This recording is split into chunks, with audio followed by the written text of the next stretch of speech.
విమర్శకరత్న శ్రీ త్రిపురనేని సుబ్బారావు గారు 3వ భాగం 11/1/25.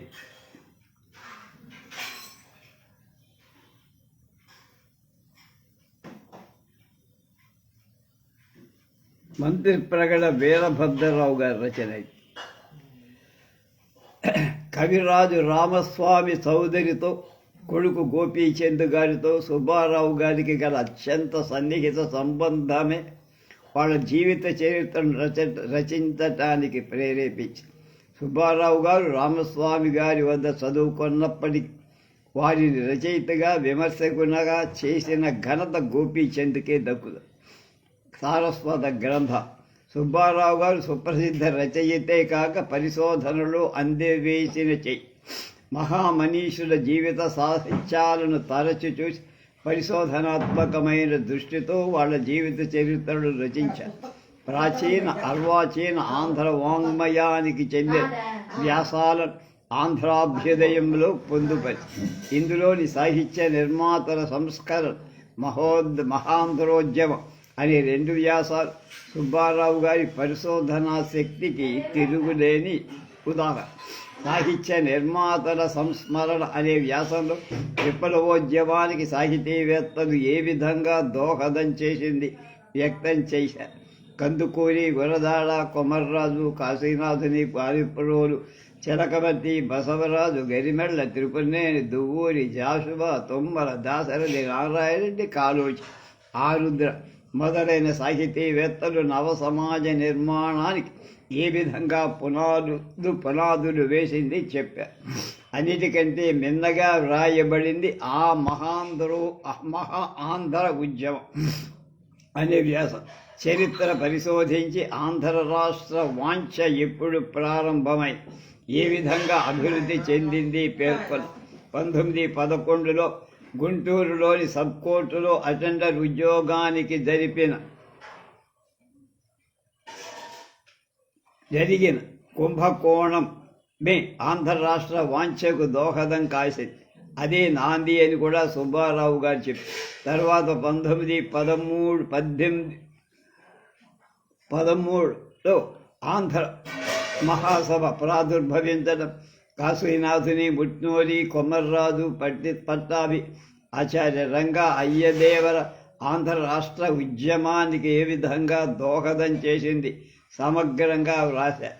ఈ పుస్తకంలోని వ్యాసాలన్నిటికీ ఇది తలమానిక. ఈ గ్రంథంలో ముఖ్యంగా చిత్తశుద్ధి, అర్థ నైర్మల్యం, నిందారాహిత్యం కల అనర్ధగ్గ జీవి కృష్ణారావు.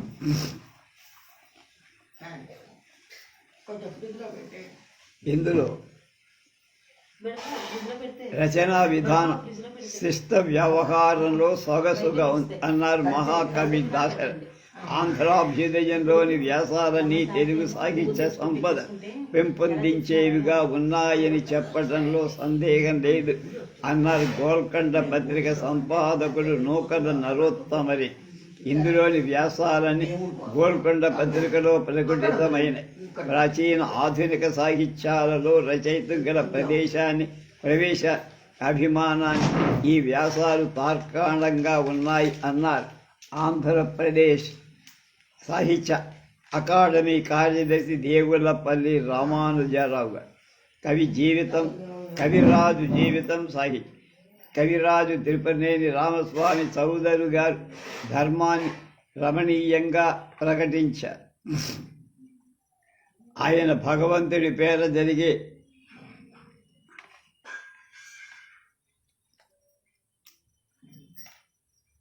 ప్రళయాన్ని నివారించే ప్రయత్నం చేసిన నీతిశాలి.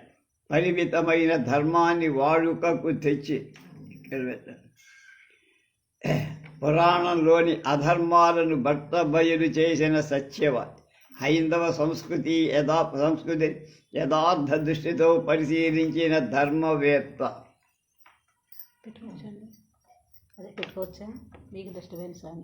అక్కడ పెట్టేసి అది పెట్టే రైట్ వేసేమో.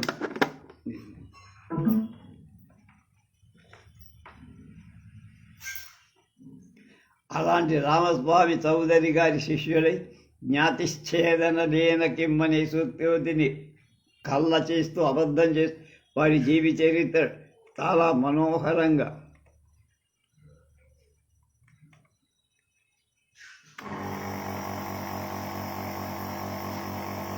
ఒక్కొక్క అధ్యాయం రాశారు. ఈ సాహితీ ప్రక్రియ విచారానికి పిదప కవితా విమర్శ తాత్విక దృష్టి అనే మరొక 2 అధ్యాయాలు చేర్చారు. ప్రతి భాగంలో కవిరాజు గారి వ్యక్తిత్వాన్ని, సాహితీ వ్యాసంగాన్ని, విజ్ఞులు పత్రికలు వెలువరించిన అభిప్రాయాలను జోడించి శైలి సరళ శిష్ట వ్యవహారం. ఇది చారిత్రక దృష్టితో సాధారికంగా వ్రాయబడింది విమర్శన గ్రంథరాజు. ఇందులో సుబ్బారావు గారు చేసింది చారిత్రక విమర్శ. ఇది ప్రాచీనులకు తెలియనిది. పాశ్చాత్య వాసనగలు చారిత్రక విమర్శ అంటే సాహిత్య అవతరణానికి మూలాలైన లౌకిక కారణాలు కనుక్కో. కవి పుట్టి పెరిగిన సంఘం, ఆనాటి సామాజిక శక్తులు, ఆ శక్తులు కవి మీద పనిచేసిన విధం, తత్ఫలితంగా కవి పొందిన దీప్తి, ఆ దీప్తి ఆ కవి రచనలో ప్రతిఫలించిన తీర్పు మొదలైనవన్నీ చారిత్రక విమర్శలో అంగాలు. రామస్వామి చౌదరి గారి సాహిత్యానికి సంబంధించిన ఈ మహాంగాలు పరామర్శే ఈ గ్రంథంలో బహుళంగా చేశారు.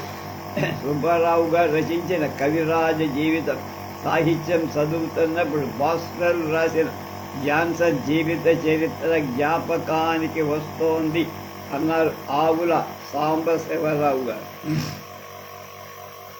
నేను విశ్వనాథ గారికి అలాంటి అంతేవసి శిష్యుడు ఉన్నాడు, మల్లంపల్లి శరభయ్య గారు.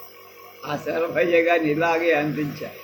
విశ్వనాథ జాన్సన్కు భాస్కర్ మల్లంపల్లి శరభయ్య గారు. అది పెద్ద వ్యాసం కూడా రాశారు.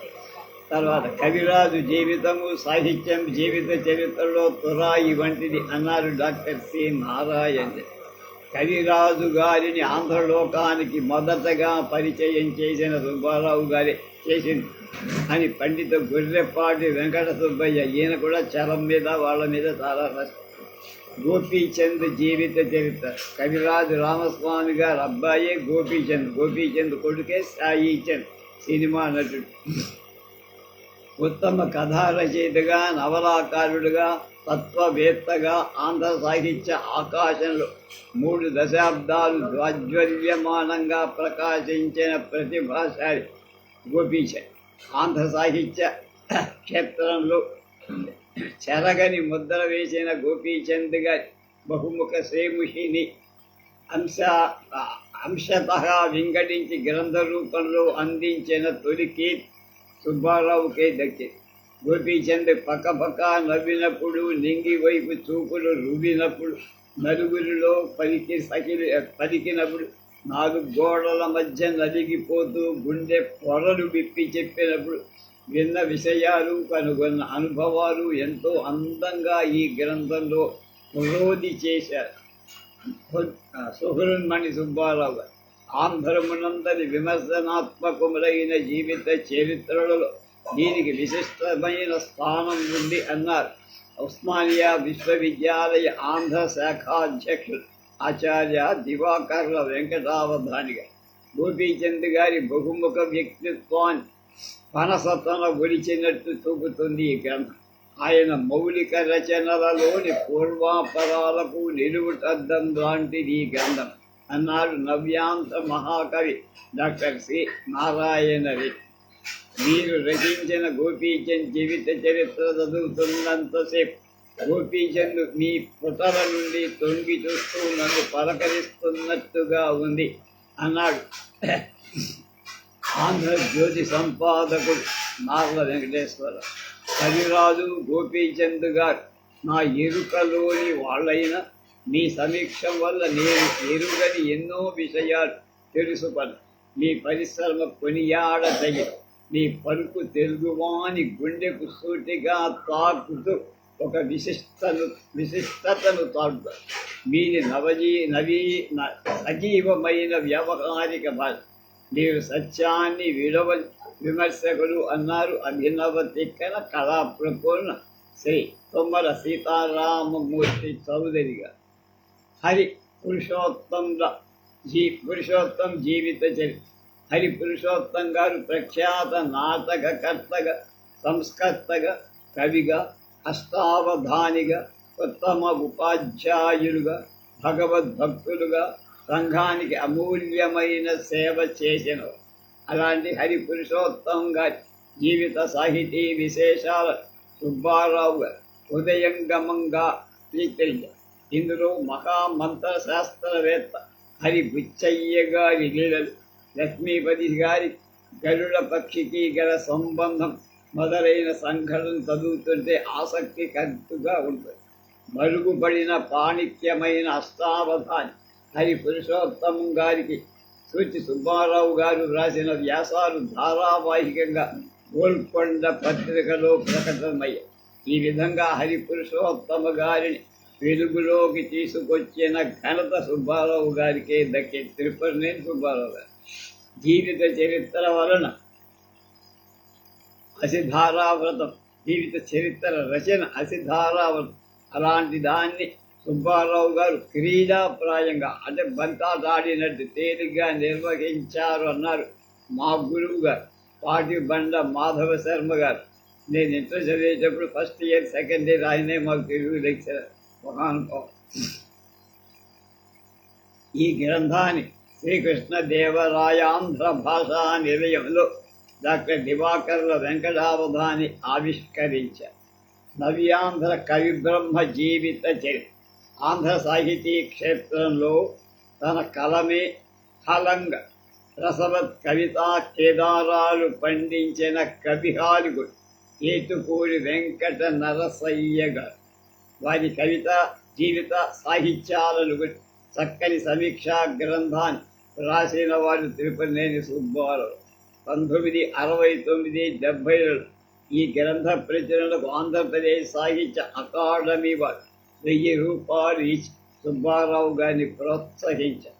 1970 కవిబ్రహ్మ జీవిత చరిత్రను ప్రకటించి ఆంధ్ర సరస్వతికి కంఠాభరణంగా అలంకరి కళాప్రపూర్ణ డాక్టర్ జిడుగు వెంకట సీతాపతి గారు వెంకట నరసయ్య గారి జీవితంలోని బడుగు పేకలను, వెలుగు నీడను చిరంజీవి సుబ్బారావు చాలా నిశితంగా చిత్రించారు. వారి రచనల గురించి సుబ్బారావు గారు చేసిన పరిశోధన అమూల్యమై వారి పరిశోధనాత్మక వివరణ పరాకాష్ఠ పొందే. ఈ గ్రంథ రచనకు పూనుకోవడం ద్వారా సుబ్బారావు గారు ఆంధ్ర సాహిత్యాన్ని గణనీయమైన సేవ చేశారు అన్న. కళాప్రపూర్ణ మహాకవి పద్మశ్రీ బోయి భీమన్న మీ రచనలన్నీ చూశాక ఇప్పుడు కవి బ్రహ్మ జీవిత చిత్రణ సాహిత్య సమీక్ష చదవడం కమ్మని విందు తర్వాత కప్పురపు విడం అంటే కిల్లి వేసుకున్నట్టుగా ఉందన్నారు. కవిరాజు డైరీలు లేఖలు 1914 నుంచి 1917 వరకు విదేశాల నుండి కవిరాజు రామస్వామి చౌదరి గారు రాసిన లేఖలను వీరు ఎంతో శ్రమించి సేకరించి వారి డైరీలను కూడా సంపాదించారు. కవిరాజు లేఖలు డైరీలు అనే ఈ పరిశోధక వ్యాసం సారస్వత పరిశోధనా మార్గంలో ఒక మైలు రాయే. ఈ లేఖలు డైరీలు వలన రామస్వామి గారు వారి జీవిత కాలంలో ఎదుర్కొన్న గాలి విసరులు, తుఫానులు, అనుభవించిన కష్టాలు, ఆనంద విషాదాలు మనస్సును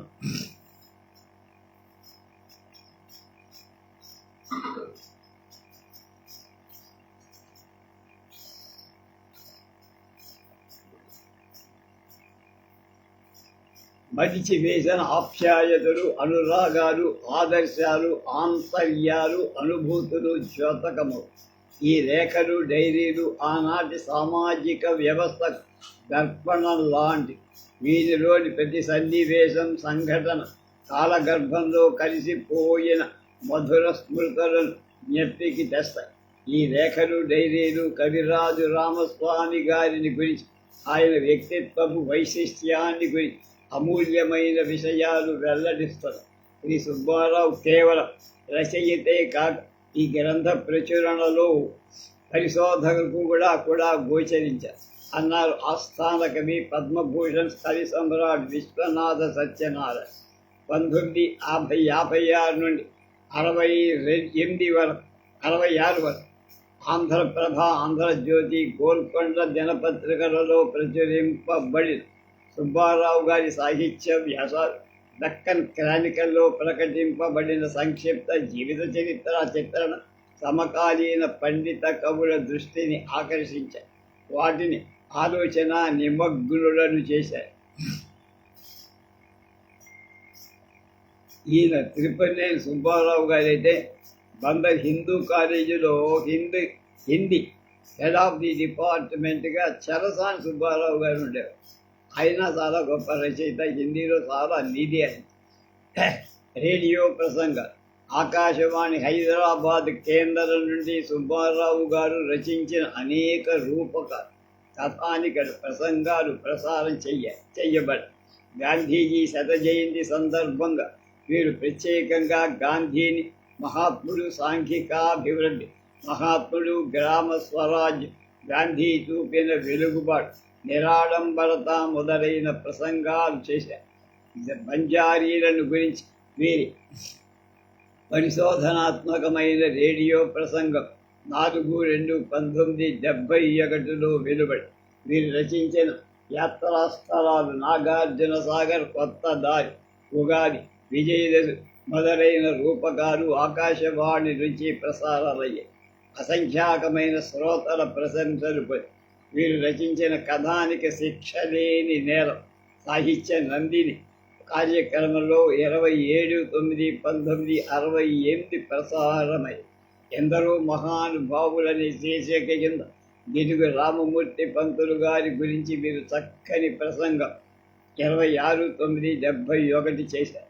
చైనాకు మన దేశంపై దండయాత్ర చేసిన సుబ్బారావు గారు దేశ ప్రజలను ఉత్తేజపరచడానికి దేశం కోసం అనే చక్కని కథానిక వ్రాస అది ఆంధ్రప్రదేశ్ మాసపత్రికలో ప్రచురింపబడి ఆంగ్లం నుండి కొన్ని కథానికలు తెలుగులోకి సుబ్బారావు గారు అనువాదం చేసి జీవిత చరిత్ర రచనలలో సిద్ధాకర్షణ.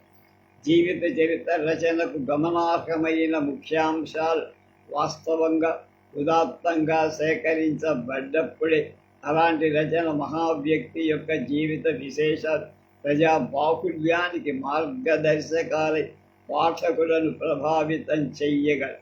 ఈ దృష్టితో పరిశీలిస్తే జీవిత చరిత్ర రచనకు పూనుకునే రచయిత ముఖ్యంగా వ్యక్తి జీవితాంశాలపై శాస్త్రీయ దృక్పథంగా సేకరించిన ప్రధానాంశాలు చెప్పే విధానంలో కళాత్మకమైన దృష్టి కలిగి ఉండాలి.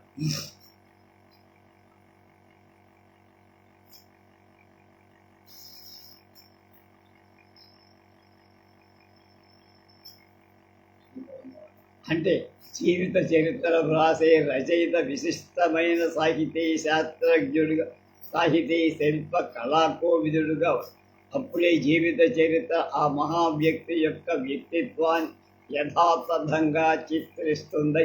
ఉత్తమ రచనగా పేర్కొనబడి జీవిత చరిత్ర రచనా లక్ష్యాన్ని సాధిస్తుంది. జీవిత చరిత్ర సార్థకత పొందటానికి ఇదే గీతుల. జీవిత చరిత్రలు వ్రాసేటువంటి రచయితలకు ఉండాల్సిన సామర్థ్యం, కళా నైపుణ్యం గురించి ది ఆర్ట్ ఆఫ్ బయోగ్రఫర్ అనే వ్యాసంలో ఏసీ బెన్సన్ జీవిత చరిత్రం వ్రాసే రచయిత నిర్విరామమైన కృషి చేయాల్సి ఉంటారు. వినయ పరిశీలనలో నిశితమైన దృష్టి కలిగి ఉండాలి. విషయాన్ని సమగ్రంగా తీర్చిదిద్దగల విజ్ఞానం కలిగి పరిశోధన చెయ్యవాలి.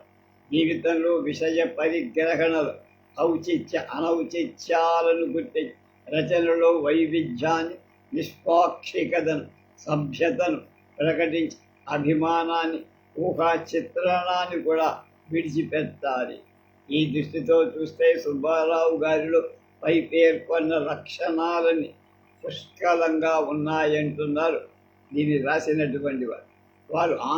ఆంగ్ల భాషలలోని జీవిత చరిత్రలన్నీ క్షుణ్ణంగా చదివా.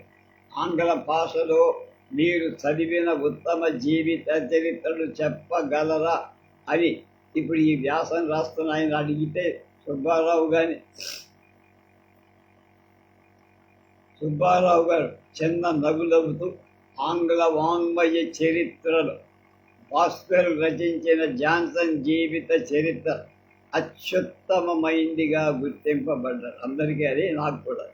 ఆంగ్ల సాహిత్యంలో ఉత్తమ జీవిత చరిత్రలుగా గుర్తింపబడిన వాటిలో మానస్ రచించిన గ్రే జీవిత చరిత్ర, లాక్ హార్ట్ రచించిన స్కాట్ జీవిత చరిత్ర, కార్లైల్ రచించిన స్టెర్లింగ్ జీవిత చరిత్ర, సెవేరియన్ రచించిన మెకాలే జీవిత చరిత్ర, ప్రౌఢే రచించిన కార్లైల్ జీవిత చరిత్ర, సేధే రచించిన నెల్సన్ జీవిత చరిత్ర, రోస్బరీ రచించిన పిట్ జీవిత చరిత్ర, మోర్లే రచించిన గ్లాస్టన్ జీవిత చరిత్ర, విల్సన్ స్ట్రాచే రచించిన విక్టోరియా మహారాణి జీవిత చరిత్ర, విన్స్టన్ చర్చిల్ రచించిన మారల్ బరో జీవిత చరిత్ర, ఫిలిప్ గారెల్లా రచించిన వెలింగ్టన్ ప్రభువు జీవిత చరిత్రలు ముఖ్యంగా గొప్పవి అన్నాడే.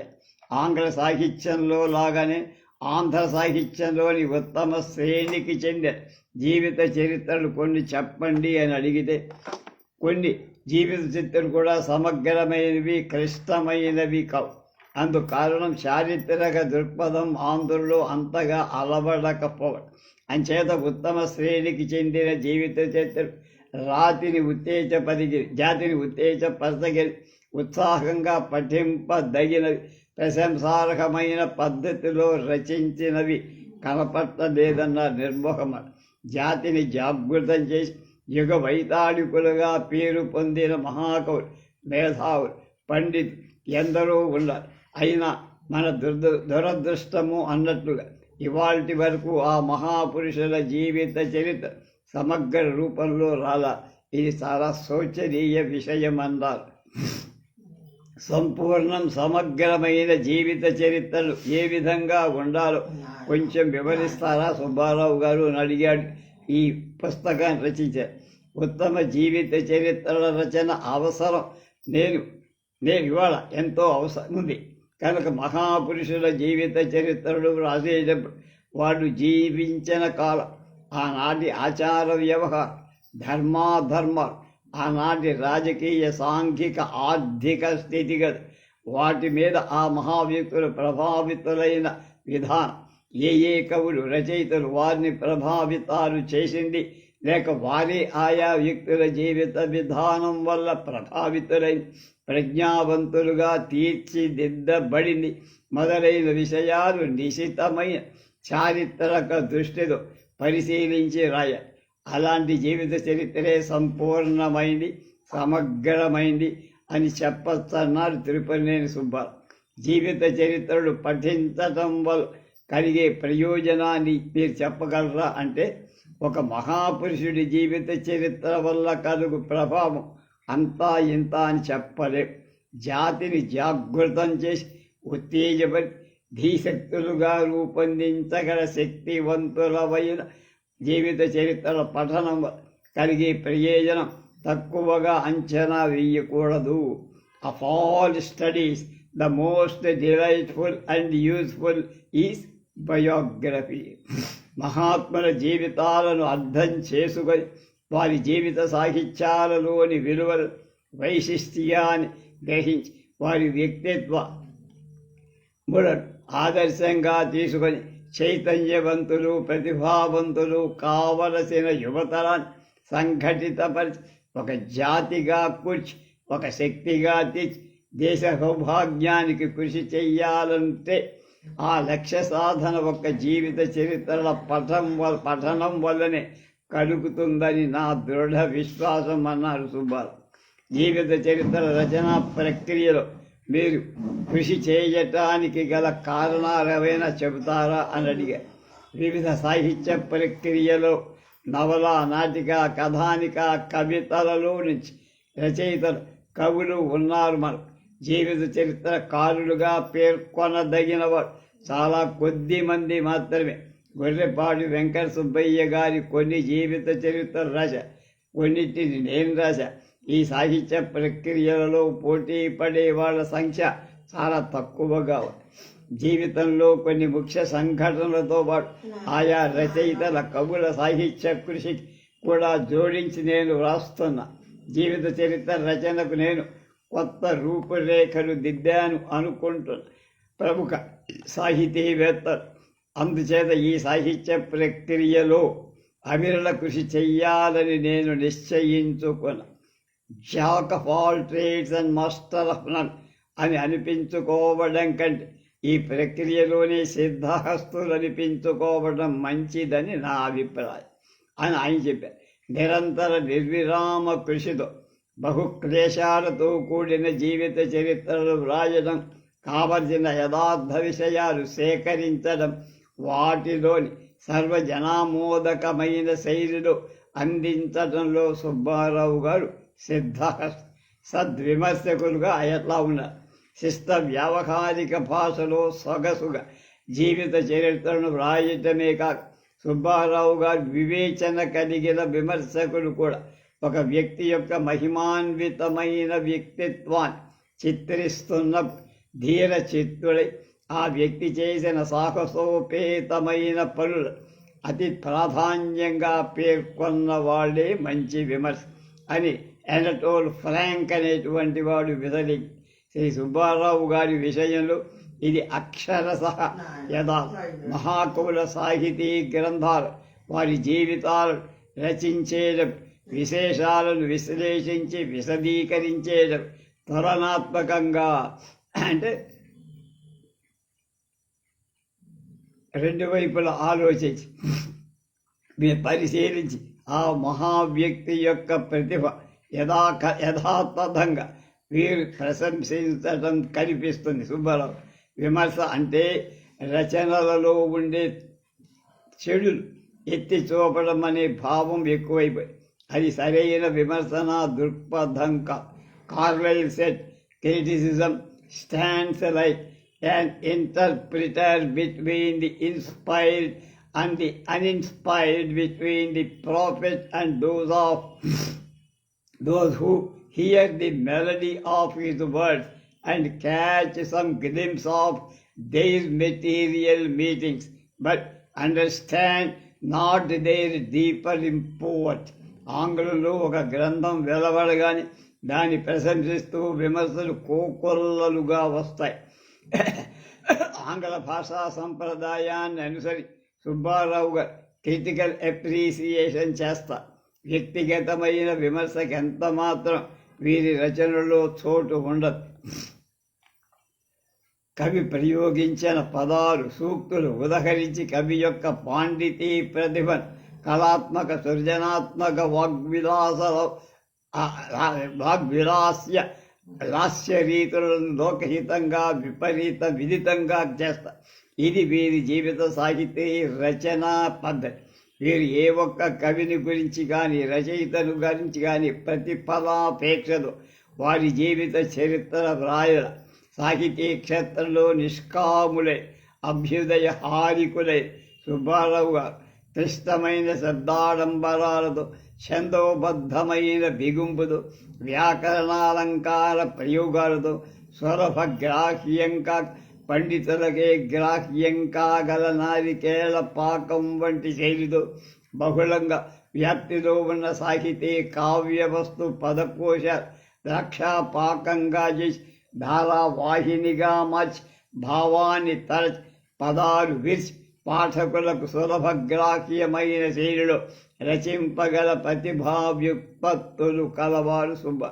మహామనీషుల జీవిత సాహితీ విమర్శలతో బంధురమైన విజ్ఞాన వినోదాత్మకమైన సాహితీ స్రవంతులను తన దివ్య లేఖిని నుండి ప్రవహింప చేయగలిగిన విమర్శకుడు సుబ్బారావు. వీరిని భగీరథ ఈ ప్రక్రియలో వీరిదే మొదటి తాంబూలం.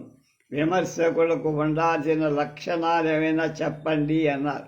అడిగాడు ఈ రచయిత.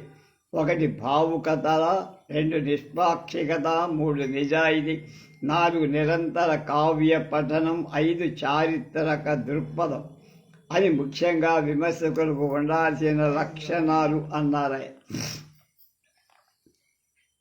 ఆయనలో ఉన్నటువంటి తాత్విక జిజ్ఞాసు, మానవుడికి జ్ఞానం అంకురించిన నాటి నుండి తాత్విక దృష్టి ఏర్పడు, ఆలోచన కలగడం మొదలు పెట్టగానే ఈ జీవితం ఏమిటి, ఈ చుట్టూ ఉన్న ప్రపంచం ఏమిటి, మనం ఎక్కడి నుంచి వచ్చాము, ఎక్కడికి పోతాం, మరణమే జీవితానికి చివర, లేక మరణం తర్వాత ఏదైనా పునర్జన్మ లాంటిది ఉందా, సృష్టికర్త ఒకడున్నాడా, అలా ఉన్నట్టయితే కొందరు దుర్మార్గులు సుఖపడటం ఎందుకు, కొందరు సన్మార్గులు దుఃఖపడటం ఎందుకు అనే ప్రశ్నలు ఆనాటి నుండి ఇవాల్టి వరకు మానవుని చింతనాసక్తునిగా చేస్తారు. సత్యాన్వేషణకు పునాది ఏర్పడుతుంది. విద్యార్థి దశ నుండి సుబ్బారావు గారు ఈ ప్రశ్నలతో సతమవుతూ మెలిగేవారు. సరైన సమాధానాలు పొందటానికి ప్రయత్నించారు. భారతీయ తత్వశాస్త్రాన్ని మధించారు. కొన్ని ఉపనిషత్తులు కూడా అధ్యయనం చేశారు. పాశ్చాత్య వేదాంతుల జీవితాలు, వారి సిద్ధాంతాలు తెలుసుకోవాలనే జిజ్ఞాసతో బయోగ్రఫీస్ ఆఫ్ గ్రీక్ ఫిలాసఫర్స్ అనే గ్రంథాన్ని, ప్రాక్ పశ్చిమ తత్వశాస్త్ర చరిత్రలు చదివి ఆకళింపు చేసు. రామకృష్ణ పరమహంస, వివేకానందుల రచనలు కూడా చదివి ఎంఎన్ రాయ్ వ్యాసాలు మెటీరియలిజం అనే గ్రంథాన్ని, గోరా గారి నాస్తికత్వాన్ని, బెటన్ ట్రెసర్ రచించిన ది ప్రాబ్లమ్స్ ఆఫ్ ఫిలాసఫీ అనే గ్రంథాన్ని పరిశీలించి ఎన్ని తాత్విక గ్రంథాలు చదివినా సందేహాలే నివృత్తిగా, సద్దర్శనాలు గౌతముని న్యాయ, కణాదిని వైశేషిక, కపిలుని సాంఖ్య, పతంజలి యోగ, జైమిని పూర్వమీమాంస, వ్యాసిని ఉత్తర మీమాంస సిద్ధాంతాలు పఠించారు. Life after death, the soul of man అనే గ్రంథాలు శ్రద్ధగా చదివి భగవద్గీతను పారాయణ గ్రంథంగా పఠించారు. కానీ సుబ్బారావు గారి మేధలో ప్రశ్నల పరంపరలు రేగుతూనే ఉన్నాయి అనగల. తాత్విక జిజ్ఞాసతో సుబ్బారావు గారు అనేక మంది స్నేహితులతో, వేదాంతులతో చర్చలు చేశారు.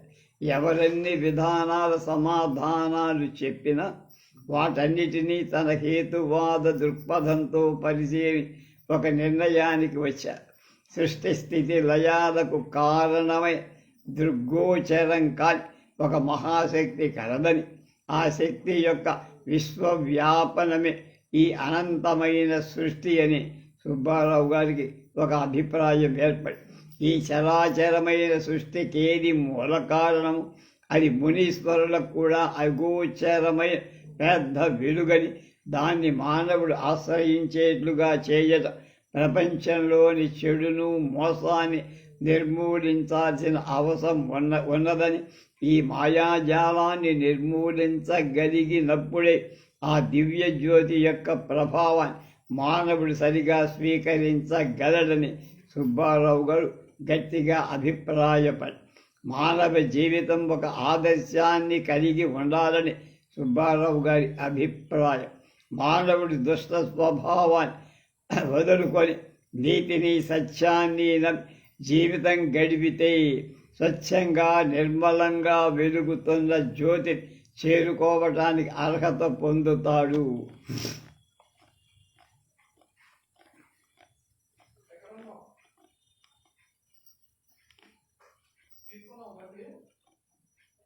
ఈ విధంగా చేరుకోవటమే మానవుడి ఆదర్శమని వారు తలచినట్లుగా కల్పిస్తుంది. మానవుల సుఖ దుఃఖాలకు మధ్య సేతువులు, హేతువులు వారి సుకృత దుష్కృతాలని వీరి నిశ్చిత అభిప్రాయం. సుకృత దుష్కృతాల శేష ఫలితమే పునర్జన్మకు కారణభూతమని కూడా నమ్మారు. పునర్జన్మను గురించి పాశ్చాత్య దేశంలో పరిశోధనలు జరుగుతాయి. అనేక సంవత్సరాలు పరిశోధన జరిపిన అమెరికన్ శాస్త్రవేత్త అయాన్ స్టీన్ విన్సన్ మరణం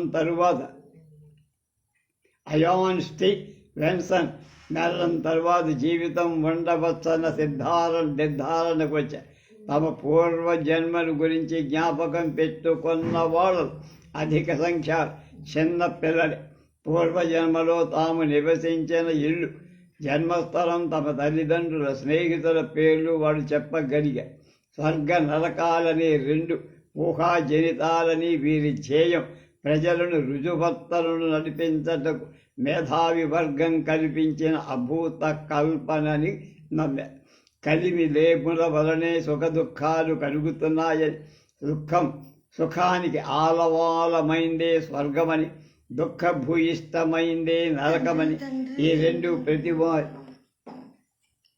జీవితంలో కలవని, అందుచేత ప్రతి ఒక్కడు జీవితానికి కావలసిన జ్ఞానాన్ని సముపార్జించుకోవాలని, ధర్మ అర్థ కామాలు అనుకున్న రీతిలో అనుభవించి జీవిత చివర లౌకిక బాధ్యతలు తమ వారసులకు సంక్రమింపజేసి అవసాన దశలో శాంతిని పొందడమే మోక్షదాయకమని సుబ్బారావు గారి తాత్విక దృక్పథం. ఆయన వ్యక్తిత్వం, పర్సనాలిటీ. తత్వ జిజ్ఞాసులై చారిత్రక వాంగ్మయ కళాదీధితులను నిరంతర కార్యదీక్షతో చూడగోలే పరిశుద్ధాత్మలకు పలుకు వెలది అంటే సరస్వతి తన వెలుగు అందిస్తుంది. శ్రీ సుబ్బారావు గారు శాంతమూర్తి. వారి కళ్ళలో ప్రేమామృతం వెల్లి విరుస్తుంది. సత్యధర్మ సాక్షాత్కారం పొందగోరటం వారి చివరి లక్ష్యం. నిండు కొండ వంటి హృదయంతో పండు వెన్నెలను ముఖంలో చిందిస్తూ శ్రీ త్రిపునేని సుబ్బారావు గారు తమ విమర్శక ప్రజ్ఞ వారి గ్రంథాలు ప్రతిఫలింపచేశారు. అతి లలితమైన శైలిలో పదునుగల తెలుగు నుడువుల కథలు తొక్కిస్తారు. ఉచిత గతి ఒక్కొక్కతో కావ్య కథలను విప్పి చెబుతూ ఇంకొకసారి అంతర్గత పరమోదాత్త భావ తచిత్తుల ప్రశంపజేస్తారు. అంటే బెరుపులు అక్కడక్కడ ఆయా కవుల పద్యరత్నాలను ఉదహరిస్తారు. ఎల్లజల ఉత్తమ కవితా లక్షణాలను ఎత్తి చూపుతూ కావ్యగత లక్ష్యాలతో పొందుపరుస్తూ అత్యంత రమణీయకమైన విమర్శ గ్రంథాలు రాశారాయి. కవీశ్వరుడుకుండే పరిణతి, భావ ఉపజ్ఞలేక ఇంకా వారుగా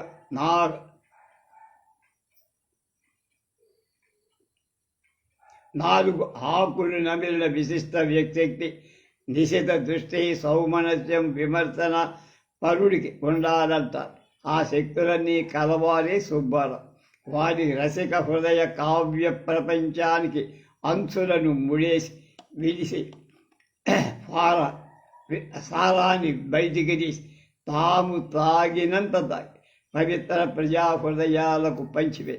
వారికి బాల్యం నుండి చారిత్రక సత్యం, కావ్య సారం, స్వాదుపాయంగా తాగేట్టుగా తాగుటలో ఎక్కువ మక్కువ. వారి హృదయ రసజ్ఞులకు, కవులకు, పరిశోధకులకు చూడగని చంద్ర కరస్పర్శం పొందిన సాగరల అంటే సముద్రం చంద్రుడిని చూస్తే ఎలా పొంగుతుందో అలా ఉంటారు. కనుకనే ఇవాళ ప్రసిద్ధ కవుల జీవిత సాహిత్యాలు చిత్రించాలనే లక్ష్యాన్ని ఆయన సాధిస్తారు.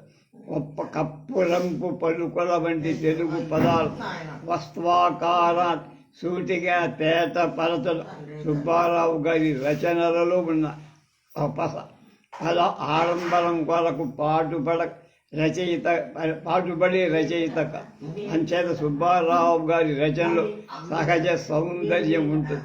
చక్కని భాషా జ్ఞానం, రచనా సామర్థ్యం, విమర్శనా శక్తి గల ఈ రచయిత జీవిత చరిత్ర రచన కొత్తగా రూపకల్పన చేసి వీరి గ్రంథాలు మహావ్యక్తులకు అంకితం ఇవ్వబడి ఆంధ్రాభ్యుదయం సుప్రసిద్ధ విద్వాంసులు, సంఘ సంస్కర్త గురువర్యులు త్రిపునేని రామస్వామి గారి దివ్య స్మృతి, కవిరాజు జీవిత చరిత్ర పరిశోధకకి అహర్హం సవించే సాహితీ వల్ల ముళ్లపూడి తిమ్మరాజు గారి గోపీచంద్ జీవిత చరిత్ర, ఆంధ్రప్రదేశ్ హైకోర్టు న్యాయమూర్తి ఆగుల సాంబశివరావు గారి అష్టావధాని, హరిపురుషోత్తమ గారి జీవిత చరిత్ర, కథా సామ్రాట్ ప్రసిద్ధ నవలా రచిత తత్వవేత్త స్వర్గీయ గోపీచంద్ గారి మధుర స్మృతి, నవ్యాంధ్ర కవి బ్రహ్మ జీవిత సాహితీ ప్రియులు వాణిజ్య దక్షులైన నర్రా కోటయ్య గారి కవిరాజు లేఖలు డైరీలు అనే పరిశోధనా గ్రంథాన్ని స్వాతంత్ర సమరయోధులు అకలంక దేశభక్తులు వ్యవసాయ శాఖ మార్చులు కాకాని వెంకటరత్నం గారికి అంకితమివ్వ. వీరి సాహిత్య వ్యాసాలు డాక్టర్ కె రామనాథ్ చౌదరి గారి అంకితమివ్వడం నిర్ణయించుకున్నారు. ఆయన ఉద్యోగం ఏం చేశారు, ఎలా చేశారు అనేది రేపు.